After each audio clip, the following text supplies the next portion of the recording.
प्यारे बच्चों, अभिदिति क्लासेस में आपका स्वागत है। आज के वीडियो में हम लोग डिस्कस करने वाले हैं दर्पण सूत्र और आवर्धन क्षमता।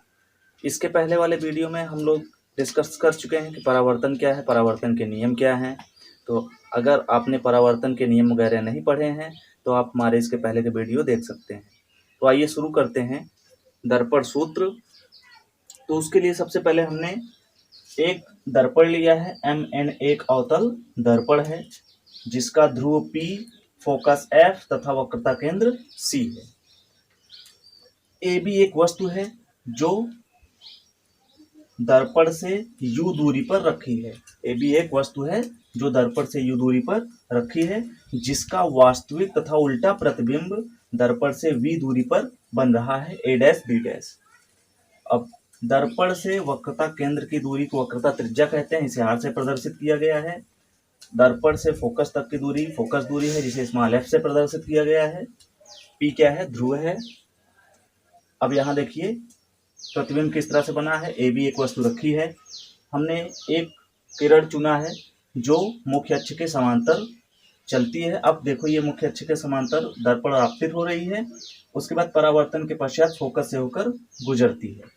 दूसरा किरण हमने लिया है जो वक्रता केंद्र से होकर गुजरती है। तो नियम में हमने पढ़ा है कि वक्रता केंद्र से गुजरने वाली प्रकाश किरण परावर्तन के पश्चात उसी मार्ग पर वापस लौट जाती है। तो यहाँ से ध्यान से देखिए, जब ये वस्तु से आने वाली आपतित किरण वक्रता केंद्र से होकर दर्पण पर आपतित हो रही है तो उसी मार्ग से वापस लौट रही है। अर्थात यहाँ पर एक किरण ये है, दूसरी किरण ये है, दोनों एक दूसरे को इस पॉइंट पर इंटरसेक्ट कर रहे हैं, अर्थात प्रतिबिंब यहाँ पर बना है, A' B'। ठीक है, ये इसकी थियरी है। अब यहाँ से देखिए इसमें त्रिभुज बन रहे हैं ABC, त्रिभुज ABC, और दूसरा है A' B' ध्यान से देखिए ABC और दूसरा है A' B' ये दोनों त्रिभुज समरूप हैं। कैसे? यहाँ से देखिए ये समकोण है, ये भी समकोण है, और ये कोण बराबर है। क्यों? शीर्षाभिमुख कोण है।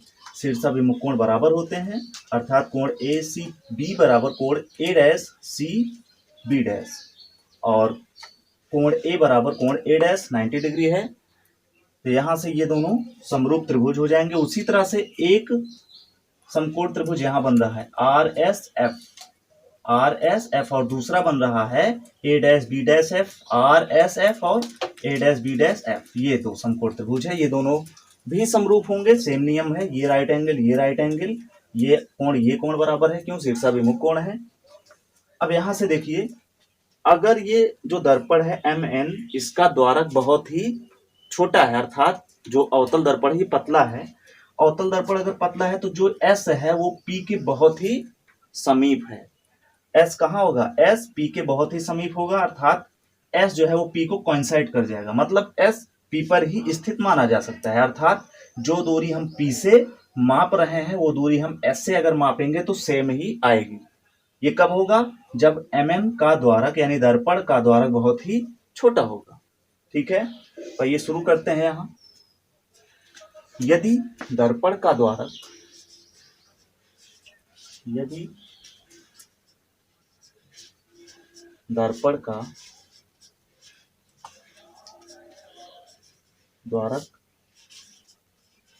बहुत छोटा है तो P जो है S के समीप होगा।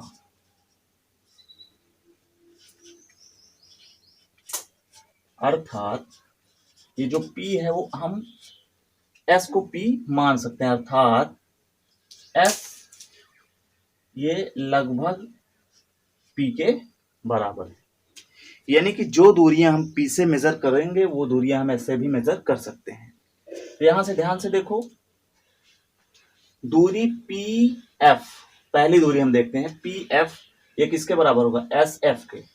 यहां से देखो PF ये बराबर होगा SF के, और यहाँ पी एफ क्या है, फोकस तक की दूरी है अर्थात फोकस दूरी है। ये चिन्ह परिपाटी के हिसाब से अगर देखें तो दर्पण से मतलब ध्रुव से बाएं तरफ है, बाएं तरफ का ऋणात्मक, दाएं तरफ का धनात्मक, ऊपर का धनात्मक, नीचे का ऋणात्मक, ये चिन्ह परिपाटी है, याद रखना है। तो यहाँ से ये -f हो जाएगा। ये दूरी हम अगर चिन्ह परिपाटी के हिसाब से लिखेंगे तो ऋणात्मक लिखेंगे। क्यों? क्योंकि चिन्ह परिपाटी कहती है कि ध्रुव के बाएं साइड ऋणात्मक, दाहिने साइड धनात्मक। ध्रुव के यानी मुख्य अक्ष के ऊपर की दूरियां धनात्मक, नीचे की दूरियां ऋणात्मक, बिल्कुल निर्देशांक ज्यामिति जैसा है। ध्रुव को हम मूल बिंदु मान सकते हैं। जिस तरह से निर्देशांक ज्यामिति में मूल बिंदु होता है एक्स वाई अक्ष का कटान बिंदु, वैसे ही पी को हम मूल बिंदु मानते हैं। तो यहाँ से पी एफ एस एफ के बराबर है, जो कि -f के बराबर। दूसरी दूरी पी ए डैश, ये किसके बराबर होगा, पी ए डैश, ये लगभग बराबर होगा एस ए डैश के। और ये पी ए डैश है क्या, ये प्रतिबिंब की दूरी अर्थात v है, तो यहाँ -v, ये भी ऋणात्मक आएगा। क्योंकि ये भी दूरी, सारी दूरियां इसमें ध्यान से देखिए, जो चित्र लिया गया है उसमें सारी की सारी दूरियां ऋणात्मक होंगी, क्योंकि सब बाएं साइड बनी हुई है। तो पी ए डैश बराबर S A dash equal to -v। फिर तीसरी दूरी P C equal to S C, P C equal to S C, ये होगा -r, वक्रता केंद्र की दूरी, वक्रता त्रिज्या। फिर है P A equal to S A, P A equal to S A, वस्तु की दूरी u है और ये भी ऋणात्मक है -u। तो हमने ये दूरियां लिख दी हैं। ठीक है। अब जैसा कि हमने बताया ही था कि दो त्रिभुज समरूप है, मतलब त्रिभुज ए बी सी और ए डैश बी डैश सी क्या है, समरूप है। ऐसे ही आर एस एफ और B dash A dash F, ये दोनों क्या है, समरूप है।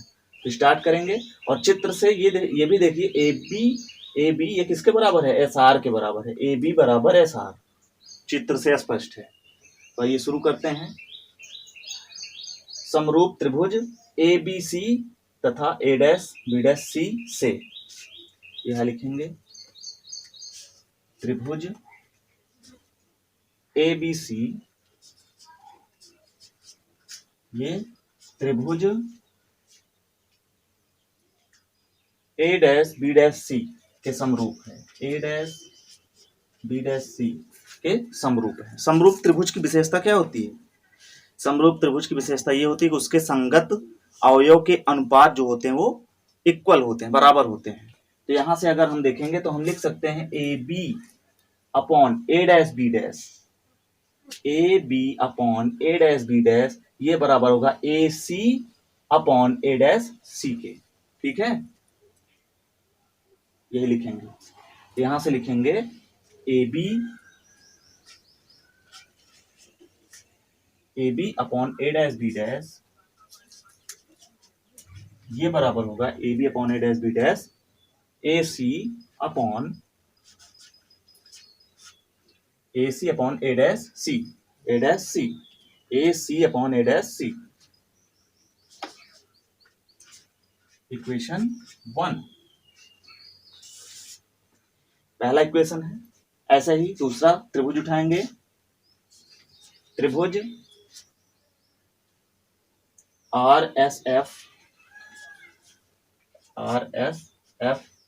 ये समरूप है किसके, B dash A dash F के। R S F B dash A dash F के समरूप है। समरूप है फिर से वही R S upon B dash A dash, या R S upon A dash B dash या फिर बी डैश ए डैश, ये बराबर होगा S F upon A dash F, S F upon A dash F. ठीक है, ये देखिए R S upon B dash A dash या फिर A dash B dash equal to S F upon A dash F, ये। लेकिन चित्र से हमें क्या पता है, आर एस बराबर है ए बी के, यहाँ हमें पता है, परंतु आर एस वो बराबर है ए बी के। आर एस की जगह हम ए बी यहाँ पर रख देंगे। जब ए बी रखेंगे, A B upon A dash B dash ये बराबर हो जाएगा S F upon A dash F. ये और ये समीकरण 2। तो समीकरण 1 और समीकरण 2 को देखने पर हमें पता चल रहा है कि समीकरण 1 और 2 का जो बायां पक्ष है वो दोनों आपस में बराबर है। तो किसी भी समीकरण का अगर बायां पक्ष आपस में बराबर है तो उसका दाहिना पक्ष भी आपस में बराबर होना चाहिए, ये रूल है। तो इसका मतलब हम समीकरण 1 और 2 से अगर देखेंगे तो हम लिख सकते हैं A C upon A dash C is equal to S F upon A dash F. बस यही लिखने वाले हैं। यहां से लिखेंगे समीकरण 1 तथा 2 से। ठीक है, आइए यहां लिखते हैं समीकरण 1 तथा 2 से क्या लिखेंगे, ए सी अपॉन ए डैश सी और ये बराबर होगा S F upon A dash F. एक इक्वेशन हमें मिल गया है, A C upon A dash C is equal to S F upon A dash F. अब चित्र में देखेंगे ए सी कहाँ है, ए सी, तो हमने तो ए और सी की दूरी कहीं लिखी ही नहीं है। तो देखो ए सी हम कैसे निकाल सकते हैं, हमें यहां से देखो पी ए की वैल्यू हमें पता है, या फिर पी और एस बिल्कुल नजदीक है, एस मान लेते हैं उसको, अर्थात एस ए की दूरी हमें पता है। एस ए में से अगर एस सी अर्थात यहां से यहां की दूरी है ये टोटल, और उसमें से हम इतना निकाल दें तो क्या बचेगा, ए सी बचेगा। अर्थात एस ए में से एस सी निकाल देंगे तो हमें मिलेगा ए सी। यहाँ क्या है, ए सी, अर्थात ए सी की जगह हम लिखेंगे S A minus S C. चित्र को बहुत ध्यान से समझिए। ए सी कैसे निकाला, टोटल दूरी में से हमने इतनी दूरी को माइनस कर दिया है तो हमें ए सी मिल गया है। ध्यान से समझिए। ए डैश सी कहाँ है, ए डैश सी यहाँ है, मतलब यहाँ से यहाँ की दूरी, ये भी हमें नहीं पता है तो हम क्या करेंगे, S C minus S A dash करेंगे, S C minus S A dash. S C total में से इतना घटाएंगे हमें ये मिल जाएगा ए डैश सी। ऐसे ही एस एफ है, एस एफ है, ये दूरी हमें पता है, यहाँ से एस एफ हमें पता है इसलिए हम उसको ऐसे ही रख लेंगे, S F upon A dash F. A dash F कहाँ है, ए डैश एफ यहाँ भी वैसे कर लेंगे, S A dash minus S F, S A dash minus S. ये जो इक्वेशन मिला था हमने उसको चेंज किया है ऐसी दूरियों में जिनके मान हमें ज्ञात है। ठीक है, अब क्या करेंगे, इन सभी दूरियों पर इनके मान को हम रख देंगे। एस ए बराबर यहां से देखिए, यहां पर जितने भी मान हैं सारे लिखे गए हैं, ये सारे मान हम यहां पर रख देंगे। ठीक है, यहां से देखिए एस ए की जगह हम क्या लिखेंगे, एस ए यहाँ है माइनस यू, एस ए की जगह आएगा माइनस यू, फिर माइनस एस सी। ध्यान से समझिए, एस सी कहाँ है, ये है, उसकी वैल्यू है माइनस आर। यहाँ पर पहले से माइनस है और यहाँ minus minus minus plus R यहाँ हो जाएगा, upon S C minus R minus S A dash minus V है, माइनस माइनस फिर से प्लस वी, और ये बराबर हुआ एस एफ क्या है, माइनस एफ है, S A dash minus V है, माइनस एस एफ यानी एस एफ है minus F, minus minus plus F, ये हो गया। ठीक है, अब यहां क्रॉस मल्टीप्लाई फिर यह गुणा करेंगे, इसका गुणा इसमें, इसका गुणा इसमें, तो इसका जब इसमें गुणा होगा माइनस यू प्लस आर है, और इसका गुणा करेंगे हम माइनस वी प्लस एफ, ये बराबर हो जाएगा माइनस एफ का गुणा करेंगे माइनस आर प्लस वी में, ठीक है। तो अब यहां से देखिए minus minus plus U V, यहाँ क्या आएगा प्लस यू वी। यहां से समझते हैं minus minus plus U V, यहां लिखेंगे यू वी, फिर माइनस का गुणा प्लस एफ में, minus plus minus minus U F, minus U F, फिर आर और वी माइनस में है, माइनस प्लस माइनस यानी minus R V, minus R V. उसके बाद प्लस और प्लस प्लस ही रहेगा, आर एफ, यहाँ आएगा आर एफ, ये इक्वल होगा minus minus plus R F, R F, फिर minus plus minus R V, ये हो गया। Sorry, minus plus minus F V होगा, आर वी नहीं, यहां आएगा एफ वी, ये minus minus plus R F, फिर minus plus minus F V, ठीक है। अब यहां से देखिए आर एफ और आर एफ दोनों साइड है, ये कैंसिल हो गया, तो यहां से क्या बचा U V minus U F minus R V बराबर माइनस एफ वी। इसके पहले वाले वीडियो में एक रिलेशन बताया गया था आर और एफ के बीच में, क्या आया था, तो आर इज इक्वल टू आया था 2f, ये रिलेशन याद रखो, आर इज इक्वल टू क्या आया था 2f, आर की जगह हम क्या लिखने वाले हैं 2f, तो यहां हम लिखेंगे 2f, ये हो जाएगा u v minus U F minus, यहाँ आएगा 2f और साथ में है v और इज इक्वल टू है माइनस एफ बी, ये।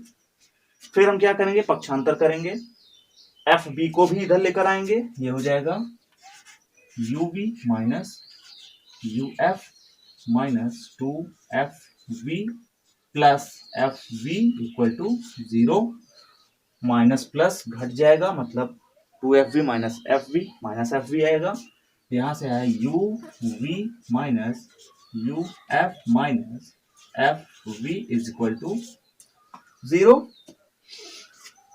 अब हम क्या करेंगे, इसको थोड़ा और सिंप्लीफाई करना है, इसलिए हम यू वी एफ से भाग दे देंगे दोनों साइड, यू वी एफ से भाग देने पर U V upon U V F minus U F minus U V F minus F V upon U V F is equal to 0 upon, अगर U V F आएगा तो 0 ही आएगा, इसलिए हमने डायरेक्ट 0 लिख दिया है। यहां से देखो U V cancel, U F cancel, F V cancel, क्या आया यहाँ 1 अपॉन एफ आया, फिर यहाँ माइनस यू एफ कैंसिल मतलब 1 अपॉन वी आया, फिर यहाँ minus V F cancel, you आया 1 अपॉन यू आया इक्वल 0 आया। इन दोनों को अगर पक्षांतर हम करेंगे तो जो माइनस है वो प्लस हो जाएगा, अर्थात यहां से हो जाएगा 1 अपॉन एफ इक्वल टू, ये उधर जाएगा प्लस में हो जाएगा 1 अपॉन वी, ये भी उधर प्लस में 1 अपॉन यू, अर्थात 1 upon F equal to 1 upon V plus 1 upon U. यही क्या है दर्पण सूत्र है, बहुत ही महत्वपूर्ण फॉर्मूला है। इस फॉर्मूले से न्यूमेरिकल्स बोर्ड परीक्षा में आते हैं, कभी कभी इसका निगमन भी पूछा जाता है, इसलिए वीडियो को ध्यान से समझिए। तो यही क्या है दर्पण सूत्र है। तो आज के वीडियो में केवल इतना ही, धन्यवाद।